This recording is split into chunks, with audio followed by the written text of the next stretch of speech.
আমাদের যিনি নবী তার নাম হলো মুহাম্মদ সাল্লাল্লাহু আলাইহি ওয়াসাল্লাম, তাই তো নাকি? তিনি কোন বংশে জন্মগ্রহণ করেছেন?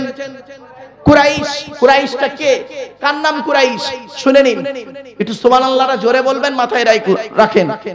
মুহাম্মাদের বাপের নাম আব্দুল্লাহ, আব্দুল্লাহর বাপের নাম আব্দুল মুত্তালিব, আব্দুল মুত্তালিবের বাপের নাম আব্দে মান্নাফ, আব্দে মান্নাফের বাপের নাম হাশেম, হাশেমের বাপের নাম কুসাই, কুসাইয়ের বাপের নাম কিলাব, কিলাবের বাপের নাম মুররা, মুরার বাপের নাম লুবাই, লুবাইয়ের বাপের নাম কাব, কাবের বাপের নাম গালিব, গালিবের বাপের নাম ফিগির, ফিগির থেকে কুরাইশ বংশ এসেছে। সুবহানাল্লাহ। নবীর বাপের নাম আব্দুল্লাহ, মায়ের নাম আমিনা, দাদার নাম আব্দুল মুত্তালিব, দাদির নাম হলো নেতিলা বিনতে খব্বাব ব্র্যাকেটে ফাতেমা, কেউ বলেছেন সামিরা। নবীর নানার নাম আব্দুল ওয়াহাব জুহরি, নবীর নানির নাম বারিরা বা বাররা, নবীর দুধমার নাম হালিমা, নবীর দুধ বাপের নাম হারেস, নবীর দুধ ভাইয়ের নাম আব্দুল্লাহ, নবীর বাপের নাম আব্দুল্লাহ, নবীর দুধ ভাইয়ের নাম আব্দুল্লাহ, দুটো যেন এক করে ফেলবেন না। নবীর জন্ম 570 খ্রিস্টাব্দে, ইংরেজি কি মাস ছিল? 29 আগস্ট, আরবি মাস ছিল রবিউল আউয়াল মাস, 12 তারিখ, মতান্তরে 9 তারিখ, সোমবার শোবে সাদেকের সময় আরবের মক্কা নগরে কুরাইশ বংশে নবীর জন্ম। নবীর বাপেরা হলো 10 ভাই, নবীর মায়েরা হলো 19 বোন। নবীর বাপেরা ক ভাই? 10 ভাই, আর নবীর মায়েরা 19 বোন। নবীর 9টা চাচা, 18টা খালা। আমার মা বোনরাও শুনছে? শুনছে? এই মা বোনেরা, তোমাদের তো একটা বাচ্চা হয়ে গেলেই তোমরা একদম লাইন কেটে দাও। হ্যাঁ, মনে রেখো, খবরদার নয়। আমি আজকে 10টা হারাম বলবো, 10টা হারাম যেটা প্রত্যেক নবীর উপরে নাযিল হয়েছে। ঈসা আদম নবীর উপরে এই 10টা আয়াত নাযিল হয়েছে তার ভাষায়। মুসা নবীর উপরে, ঈসা নবীর উপরে, লূত, হুদ, সালেহ, ইব্রাহিম, ইয়াকুব, ইউসুফ, আইয়ুব, ইউনুস, সকলের উপরে এই 10টা আয়াত নাযিল হয়েছে। লাস্ট মুহাম্মদ সাল্লাল্লাহু আলাইহি ওয়াসাল্লামের উপরে এই 10টা আয়াত নাযিল হয়েছে। এই কোরআনে আছে 10টা হারাম জিনিস, 10টা হারাম জিনিস। সেই 10টা বলবো, তার মধ্যে একটা হলো এই পাপ কাজ, এই বাচ্চা নষ্ট করা, তার মধ্যে একটা। আয়াত 3টে বলে দিই। হাফেজ সাহেবরা, যারা হাফেজ সাহেব হয়েছে বাবা, তোমরা অন্তত এই আয়াতগুলো যখন পড়বে মনে মনে করবে। কি কি? সূরা আল ইমরানের 151 নম্বর আয়াত, সূরা আল আনআমের 151 নম্বর আয়াত, 152 নম্বর আয়াত, 153 নম্বর আয়াত। কুল আজিদু কুল তাআলাউ আতলু মা হাররামা রাব্বুকুম আলাইকুম আল্লা তুশরিকু বিহি শাইয়্যা ওয়া বিল ওয়ালিদাইনি ইহসানা ولا تقتلوا أولادكم من إملاق نحن نرزقكم وإياكم ولا تقربوا الفواحش ما ظهر منها وما بطن ولا تقتلوا النفس التي حرم الله إلا بالحق ذلكم وصاكم به لعلكم تعقلون ولا تقربوا مال اليتيم إلا بالتي هي أحسن حتى يبلغ أشده وأوفوا الكيل والميزان بالقسط لا نكلف نفسا إلا وسعها وإذا كنتم فاعدلوا ولو كان ذا قربى وبعهد الله أوفوا ذلكم وصاكم به لعلكم تذكرون وأن هذا صراط مستقيما فاتبعوه ولا تتبعوا السبل فتفرق بكم عن سبيله ذلكم وصاكم به لعلكم تتقون। এই আয়াতের মধ্যে, 3টে আয়াতের মধ্যে 10টা হারাম জিনিস আছে। প্রত্যেক নবীর উপরে নাযিল হয়েছে, মুহাম্মদ সাল্লাল্লাহু আলাইহি ওয়াসাল্লামের উপরে এই 10টা হারাম জিনিস নাযিল হয়েছে। বাপেরা শুনে নিন, মুহাম্মদ সাল্লাল্লাহু আলাইহি ওয়াসাল্লামের চাচা কটা বললাম? এই 9টা চাচা, নবীর বাপ মিলে 10টা, তাই তো? আর খালা কটা? 19টা। মায়েরা হচ্ছে 19 বোন, খালা কটা? 18টা। আর ফুপু কটা? 6টা। কটা? ফুপু, ফুপু বোঝে তো? ফুপু বোঝে? বাপের বোন 6টা। নবীর ছেলে মেয়ে 7টা। এবার আসুন, শুনে নিন কোথায় কি। আমরা তো জানি না, উল্টো পাল্টা ভুল বলবো কি। শুনে নিন নবীর চাচা, চাচা কটা কে কে? বড় চাচার নাম হারেস, জুবায়ের, মুকাইম, ফাইদাক, জাইদাক, আব্বাস, আব্বাস, হামজা। আচ্ছা, এরপরে আবু লাহাব, আবু তালেব। আল্লাহর নবীর বাপ আব্দুল্লাহ। এই হলো 10টা। কই আবু জাহালের নাম তো নেই। আবু জাহাল নবীর চাচা নয়। আবু জাহাল, খবরদার বলবেন না কেউ আবু জাহাল নবীর চাচা। তাহলে আবু জাহালের পরিচয় কি? শুনে নিন। অনেক জায়গাতে বলে আবু জাহাল নবীর চাচা। নবীরা কি বলেছে? চাচা। আবু জাহাল নবীর চাচাই নয়। আমি তো নবীর 10টা চাচা, আমার কাছে কিতাব আছে বাপ, আমার ব্যাগে, গাড়িতে, দেখে নেবে। এই 10টা চাচা, এই 10টা বাপেরা, নবীর বাপেরা 10 ভাই। আবু জাহালের পরিচয়টা কি? আবু জেহেল নয়, আবু জাহাল। কি বললাম? আবু জাহাল। রমজান মাসে ভোরের বেলা যে খাবারটা খান তাকে আপনারা কি বলেন? সেহরি নয়, শব্দটা সাহারি। কি বললাম? হ্যাঁ, দন্তেশ্বয় একার নয়, দন্তেশ্বয় আকার দেবেন। আচ্ছা, সেহেরি আর সাহারির পার্থক্যটা কি? সেহেরুন মানে জাদু করা, সিনে জেদ দিলে মানে হবে জাদু করা। হাদা সিহরুম মুবিন কোরআনে আছে। সিহরুন মানে জাদু, আর সাহারুন সিনে জবত দিলে সাহারুন মানে হলো রাতের শেষ অংশের খাবারকে আরবিতে সাহারি বলে, সেহেরি নয়। হয়েছে বাবা? এই জন্যই জলসা দেওয়া হয়। তোমরা বাবা জানো না, তাই বলো জলসা দিয়ে কি হবে? আমি যদি ডবল এম এ পাস লোক কেসা কাহিনী যদি বলতাম, একটা কাহিনী বললে 2 ঘন্টা কখন হয়ে যেত, তাই না বাবা? তাহলে এইসব বলার দরকার কি ছিল? কিন্তু না, এটা মাদ্রাসার জলসা, এটা মাদ্রাসার জলসা, এটা হজগজ জলসা নয়, এটা মাদ্রাসার জলসা। এখানে আলেম উলামার জলসা। আমার বাপেরা মাথায় রাখুন। চলুন, নবীর 9টা চাচা বলে দিলাম। তাহলে আবু জাহালের পরিচয়টা কি? আবু মানে পিতা, জাহাল মানে মূর্খ, মূর্খের পিতা। ওর অরিজিনাল নাম কি? ওর অরিজিনাল নাম হলো আমির বিন হিশাম। কি বললাম? আমির বিন হিশাম ওর অরিজিনাল নাম। ওর বাড়ি কোথায়? সিরিয়ায়। কোথায়? সিরিয়ায়। ওর বাপ কি করতো? ওর বাপ হলো একজন মেথর। কি মেথর? বাপ মেথরের কাজ করতো। কেন্দুয়া ব্রিজের কাছে এক পয়সাওয়ালা লোক, আরবের কেন্দুয়া ব্রিজ, যারা হাজিরা হজ করতে গেছে দেখেছেন কেন্দুয়া ব্রিজ। এখনকার হাজি সাহেবরা তো এসব পড়ে শুনে তো যায় না, বেচারা পয়সা আছে, ছেলেরা পাঠিয়ে দেয় বা নিজের পয়সায় চলে যায়। কিন্তু আলেম হাজি আর ওই মূর্খ হাজি দুটোর মধ্যে তফাৎ আছে বাবা। একজন আলেম, যোগ্য আলেম হজ করতে গিয়ে হজ করে আসবে, আর একজন পয়সাওয়ালা লোক মূর্খ, লেখাপড়া জানে না, সে হজ করে আসবে। আসমান আর জমিন তফাৎ বাবা, শুনে নিন। তো কেন্দুয়া ব্রিজের কাছে এক পয়সাওয়ালা লোকের বাড়িতে মেথরের কাজ করতো ওই আবু জাহালের বাপ। আচ্ছা, ওর মা ছিল চরিত্রহীনা নারী, আর ওর বাড়ি হলো সিরিয়ায়। নবীজি ওর লানতের সার্টিফিকেট দিল। আবু মানে পিতা, জাহাল মানে মূর্খ, মূর্খের পিতা। তাহলে কি দাঁড়ালো? ওর নাম হলো আমির বিন হিশাম, ওর বাড়ি হলো সিরিয়ায়, ওর বাপ হলো মেথর, মা হলো চরিত্রহীনা নারী, আর নবীজি ওর লানতের সার্টিফিকেট দিল মূর্খের পিতা। আর তুমি বক্তা তাকে নবী চাচা বলে ওয়াজ করলে? তুমি বক্তা তাকে নবী চাচা বলে ওয়াজ করলে বাবা? এই জন্য বলি বাবা, আলেমের ওয়াজ শুনবেন, বেআলেমের ওয়াজ শুনবেন না বাপ। একজন যোগ্য আলেম সে ওয়াজ করছে, আর একজন মানুষ লেখাপড়া জানে না ওই ক্যাসেট শুনে ওয়াজ করছে।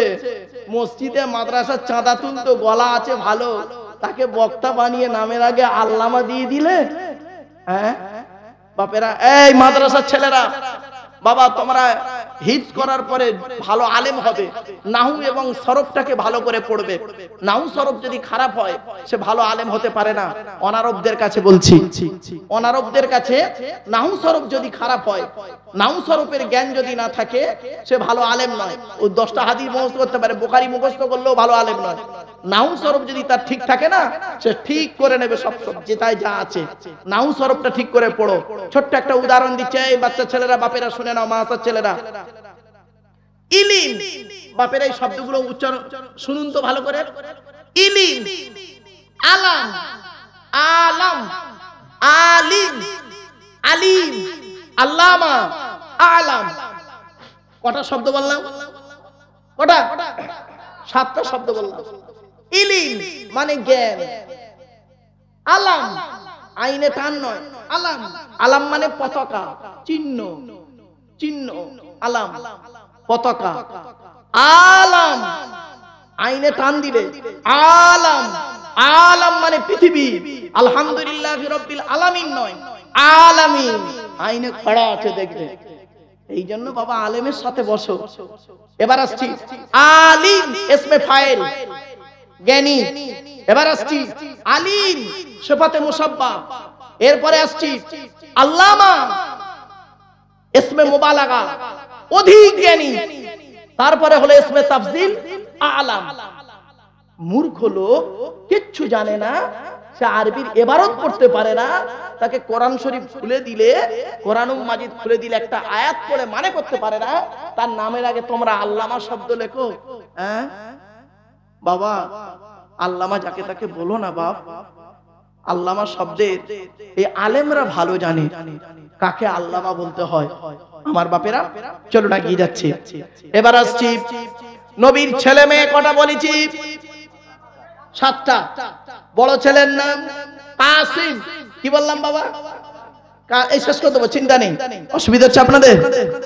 আর একটু হবে না, বন্ধ করে দেবো? আর একটু হবে? আচ্ছা, একবার তাকবীর দেন দেখি। নারায়ে তাকবীর, নারায়ে তাকবীর। আলহামদুলিল্লাহ। ঠিক আছে, আর কয়েক মিনিটের মধ্যে শেষ করে দেবো, চিন্তা নেই।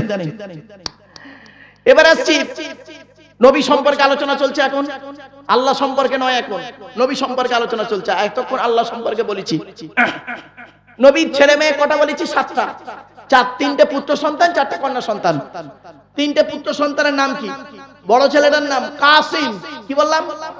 এই জন্য নবীর একটা নাম হলো আবুল কাসেম। কি বললাম? নবীর একটা নাম হলো আবুল কাসেম, মনে রাখবেন। বাপের বড় ছেলের নাম ধরে লোক ডাকে না? বড় ছেলের নাম ধরে লোকের বাপকে ডাকে না? যারা বড় ছেলের নাম হলো নাজিমউদ্দিন, হ্যাঁ, নাজিমের বাপ, বড় ছেলের নাম ধরেই ডাকে। যাই হোক, আর বাপের পরই স্থান হলো বড় ছেলে। কার? কার? বাপের 4টে ছেলে হলে বাপের পরে স্থান কার? কার? বড় ছেলে। কোথায় পাবেন? দলিলটা কি? এই কোরআনে আছে। এই দেখেন, ইব্রাহিম নবীর 2টো স্ত্রী। বড় স্ত্রীর নাম সারা, ছোট স্ত্রীর নাম হাজেরা। ক্লিয়ার? আচ্ছা, হাজেরার ছেলের নাম হলো ইসমাইল, জানেন? আর সারার ছেলের নাম হলো ইসহাক নবী। ইব্রাহিম আর ইসহাক, ইসমাইল আর ইসহাক 2 ভাই, শতাতো ভাই। কে বড়? ইসমাইল হলো বড়। কত বছরের বড়? 14 বছরের বড়। 14 বছরের বয়সে বড় হলো ইসমাইল, আর 14 বছরের বয়সে ছোট হলো ইসহাক। এবার আসছি, কোরআন মাজিদ পড়তে গিয়ে কোরআন শরীফ যেখানেই পড়বেন দেখবেন যেখানে ইব্রাহিম ইসহাকের নাম আছে সেখানে লেখা আছে ওয়া ইব্রাহিমা ওয়া ইসমাঈলা ওয়া ইসহাকা। ইব্রাহিমের পরে ইসমাইলের নাম। কোরআনের কোন জায়গায় দেখাতে পারবেন না ইব্রাহিমের পরে ইসহাকের নাম আছে, ইব্রাহিমের পরে ইসমাইলের নাম, তারপরে ইসহাকের নাম। এখান থেকে প্রমাণ হয়ে গেল বাপের পরেই স্থান হলো বড় ছেলে। সুবহানাল্লাহ বলা গেল না? কিন্তু দুঃখের বিষয় কি জানেন? বাপের বড় ছেলেটা সারা জীবন খাটে ছোট ছোট ভাইদের জন্য, আর যেই ছোট ছোট ভাইরা একটু বড় হয়ে যায় তখন বড় ভাইকে বলে তুই কি করিস? ঠিক না বেটি? এত নেমো খারাপ ছোট ছোট ভাইরা। বড় ভাইটা করলো কি? সারা জীবন ছোট ছোট ভাই বোনেদের জন্য খাটলো, আর যেই ছোট ছোট ভাইরা একটু বড় হলো বড় ভাইকে বলে তুই কি করিস আমাদের জন্য? তুই তো কিছু করিস নি। বড় আঘাত লাগে। খবরদার, খুব সাবধান। চলুন, নবীর বড় ছেলের নাম হলো কাসেম, আর একটা হলো তাহের বা তৈয়েব। ছোট ছেলের নাম হলো ইব্রাহিম। 4টে মেয়ের নাম জয়নাব, উম্মে কুলসুম, রোকেয়া, ছোট মেয়েটার নাম ফাতেমা।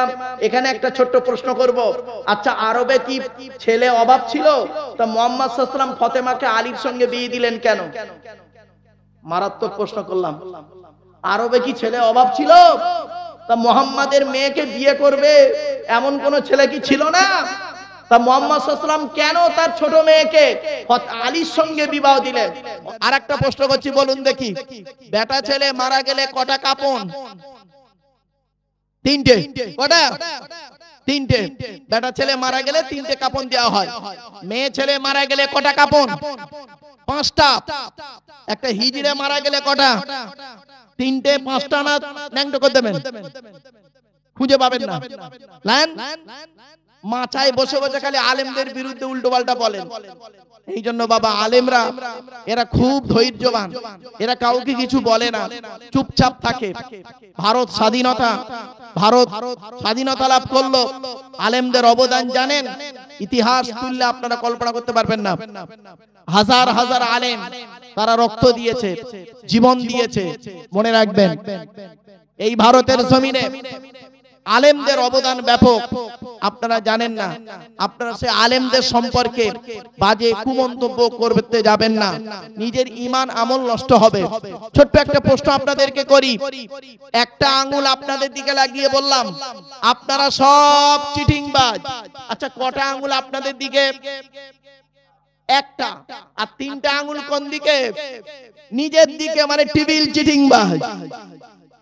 এজন্য বাবা সাবধানে আলেমদের থেকে আলেমদেরকে ইজ্জত করবেন। এটা কোরআনের কথা, নবীর কথা, আমার কথা নয়। আমি ব্যক্তিগত কোনো কথা বলতে আসিনি। হাক্কানি আলেমদের সম্মান কি জানেন? সম্মানটা কি কল্পনা করতে পারবেন না। চলুন এগিয়ে যাচ্ছি। এবারে আল্লাহ পাক বলছেন, বান্দা তোকে আমি সৃষ্টি করেছি। কিভাবে তোকে সৃষ্টি করলাম? আমি পাঁচটা পয়েন্ট বলবো। এই পাঁচটা পয়েন্ট, প্রত্যেকটা পয়েন্ট গুরুত্বপূর্ণ, মাথায় রাখুন। আচ্ছা, টেনে টেনে বলছি না বলে প্রবলেম হচ্ছে আপনাদের? টেনে টেনে বললে বাবা আমার শরীরটা অসুস্থ, আমি টেনে টেনে বলতে পারবো না।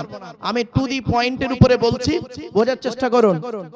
আল্লাহ পাক কোরআনে বলছেন, আল্লাহুল্লাযী খলাকাকুম মিন দুফিন সুম্মা জাআলা মিন বাদি দুফিন কুওয়াতান সুম্মা জাআলা মিন বাদি কুওয়াতিন দুফান ওয়া শাইবা ইয়াখলুকু মা ইয়াশা ওয়া হুয়াল আলিমুল কদির। 21 নম্বর পারার 9 নম্বর পৃষ্ঠার 11 নম্বর লাইন, সূরার নাম সূরা রুমের মধ্যে আল্লাহ বললেন, আমি আল্লাহ তোদেরকে মায়ের পেটের ভিতর থেকে বের করেছি দুর্বল করে। আর কি করেছি? ওই দুর্বল শরীরটাকে আস্তে আস্তে ক্ষমতা দান করেছি। আর ক্ষমতাবান শরীরটাকে আস্তে আস্তে ওই ক্ষমতাকে কেড়ে নিয়ে তোকে পুরো বানিয়ে দিয়েছি। জোরে বলুন সুবহানাল্লাহ। আরো আল্লাহ বলছেন, আল্লাহু আখরাজাকুম মিন বুতুনি উম্মাহাতিকুম লা তা'লামুনা শাইয়া ওয়া জাআলা লাকুমুস সামআ ওয়াল আবসারা ওয়াল আফইদা লাআল্লাকুম তাশকুরুন। 14 নম্বর পারার 13 নম্বর পৃষ্ঠা 13 নম্বর লাইন, সূরার নাম সূরা নাহল।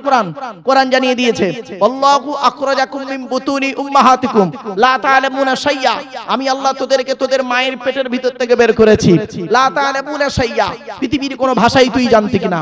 ওয়া জাআলা লাকুমুস সামআ, শোনার জন্য কান দান করেছি। ওয়াল আবসারা, দেখার জন্য চোখ দান করেছি। ওয়াল আফইদা, বোঝার জন্য হৃদয় দান করেছি। কেন? লাআল্লাকুম তাশকুরুন, যাতে করে আমার শুকরিয়া আদায় তোরা করতে পারিস। জোরে বলুন সুবহানাল্লাহ। আর আল্লাহ বলছেন, হুয়াল্লাযী জাআলা লাকুমুস সামআ ওয়াল আবসারা ওয়াল আফইদা ক্বালিলাম মা তাশকুরুন। 18 নম্বর পারা 6 নম্বর পৃষ্ঠা 4 নম্বর লাইন, সূরার নাম সূরা মুমিনুন। আল্লাহ বলছেন, সেই আল্লাহর গুণগান গাইবি যে আল্লাহ মায়ের পেটের ভিতর থেকে দুর্বল করে তৈরি করেছে, শোনার জন্য কান দান করেছে, দেখার জন্য চোখ দান করেছে, বোঝার জন্য হৃদয় দান করেছে। ক্বালিলাম মা তাশকুরুন, তোরা খুব কম লোকই আমার শুকরিয়া আদায় করিস। শুধু তাই নয়, আল্লাহ বলছে, বান্দা কিভাবে তুই পৃথিবীতে এলি একবার চিন্তা কর। ওয়ালাকাদ খালাকনাল ইনসানা মিন সুলালাতিন মিন তিন সুম্মা জাআলনাহু নুতফাতান ফি করারিন মাকিন সুম্মা খালাকনান নুতফাতা আলাকাতান ফাখালাকনাল আলাকাতা মুদগাতান ফাখালাকনাল মুদগাতা ইযামান ফাকাসাউনাল ইযামা লাহমা সুম্মা আনশানাহু খালকান আখার ফাতাবারাকাল্লাহু আহসানুল খালিকিন।